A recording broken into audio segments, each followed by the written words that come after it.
Magandang araw, lalawigan ng Camarines Norte. Ito si Marifel Fernandez mula sa Provincial Information Office. Naganap ngayong araw ang testimonial and recognition of bar and board examination top-notchers from Camarines Norte dito sa SM City Daet.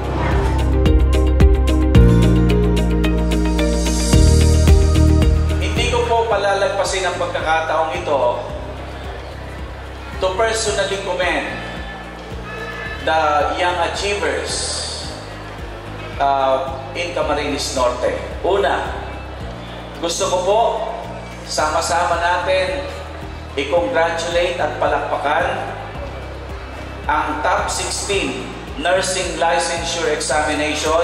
Palakpakan po natin Miss Ella Marie Sabilla. Pangalawa, napakagaling. Parang anak ko na ito. Top 10 bar examinations in the year 2024. Palakpakan natin Attorney Ses Trina Banyares Noon. Ang galing ni Attorney Trina. She is a CPA lawyer. And palakpakan natin top 9 licensure examination for teachers. Palakpakan natin Miss Rufa May Imperial. And palakpakan natin Mr. Jar Christian Tesorero, top 8 agriculturist licensure examination. And of course, top 6 veterinarian licensure examination. Palakpakan natin Dr. Dexter Ruben Del Pilar. And top 3 pharmacist licensure examination. Palakpakan natin Gida Ali Yanesa. And of course, Mr. Aristoteles Calayan Castronuevo, registered nurse, top 1 in the nursing licensure examination. And the last but not the least, top 1 in the dentistry licensure examination, Dr. Ann Nicole Aves Cain. How would you like that?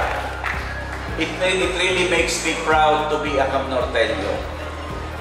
Our children is the exact reflection of us as parents.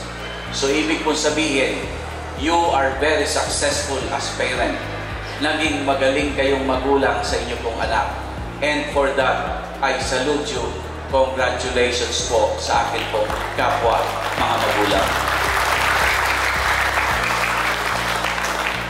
Sa akin pong mga anak dito sa Camarines Norte, bilang iyong si Papa Dong, ang sinasabi ko, you sacrifice now.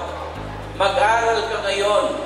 Once you are done with your studies, meron ka ng pakpak para lumipad. Basically, you sacrifice now and you enjoy later, or you enjoy now and sacrifice later. Kinilala at pinarangalan din sa nasabing pagdiriwang ang mga Camnorteño artist at Kintab Artist Guild mula sa mga lalawigan ng Albay at Camarines Sur. Pinangunahan ni Governor Dong Padilla ang paggawad ng certificate at cash incentives para sa mga top-notchers of bar and board exam ng probinsya.